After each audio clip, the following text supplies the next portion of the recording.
ഇല്ല, ഇത് ഈ പറഞ്ഞതൊക്കെ തന്നെയാണ്. എന്ന് വെച്ച് കഴിഞ്ഞാൽ ഈ കഥ നമ്മൾ വേറെ എവിടെയും കണ്ടിട്ടില്ല.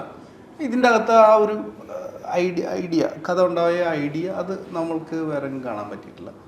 പിന്നെ ഇതിൽ ഒരുപാട് എന്താ പറയുക, ഒരുപാട് നല്ല മൊമെന്റ്സ് ഉണ്ട്. ലൈക്ക് വിനയുടെ ആണെങ്കിലും അല്ലെങ്കിൽ ഇവരുടെ ലിജോയുടെ ആണെങ്കിലും പ്രിയമ്പതയുടെ ആണെങ്കിലും എല്ലാവരുടെയും നല്ല മൊമെന്റ്സ് ഉണ്ട്. അപ്പം എനിക്കും അതിലേക്ക് ഒരു കഥാപാത്രം നല്ല രീതിയിൽ പ്ലേ ചെയ്യാൻ കിട്ടിയിട്ടുണ്ട്. അതിൽ ഭയങ്കര സന്തോഷമുണ്ട്. ഒരു ബെറ്റർ പെർഫോമൻസ്. ഞാൻ റൈറ്റിങ്ങിൻ്റെ ഒരു പ്രത്യേകത എന്താണെന്ന് വെച്ച് കഴിഞ്ഞാൽ, നമ്മൾ ഈ മോശം റൈറ്റിംഗ് എന്ന് പറയുമ്പോൾ ഇപ്പം നമ്മളെ മറ്റുള്ളവരെ കൊണ്ട് പറയിപ്പിക്കുക നമ്മൾ ആരാണെന്നുള്ളത്.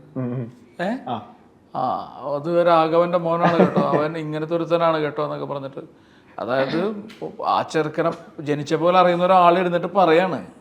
അപ്പോൾ അല്ലെങ്കിൽ അങ്ങനെ ഭയങ്കര പ്രീച്ച് അല്ലെങ്കിൽ അങ്ങനെ ഒരു സോണിലേക്കൊക്കെ പോയിട്ട് അപ്പം നമ്മൾ എവിടെയോ ഭയങ്കര ടേൺ ഓഫ് ആവും.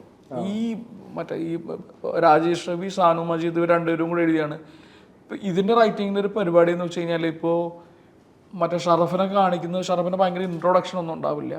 ഷറഫിനെ ഒരു ബേസിക് ഒരു മിനിറ്റിൽ ഇയാളെ കാണിച്ചു കഴിയുമ്പോൾ ഷറഫ് എന്താണ്, ഷറഫിൻ്റെ ബാക്ക് സ്റ്റോറി എന്താണ്, അല്ലെങ്കിൽ ഷറഫ് എന്തുകൊണ്ടാണ് ഈ സിറ്റുവേഷനിൽ ഇങ്ങനെ റിയാക്ട് ചെയ്യുന്നത്, അതിൻ്റെ ഫുൾ ഡീറ്റെയിൽസ് നമുക്ക് ഈ ഏറ്റവും ചുരുങ്ങിയ സ്പേസിൽ.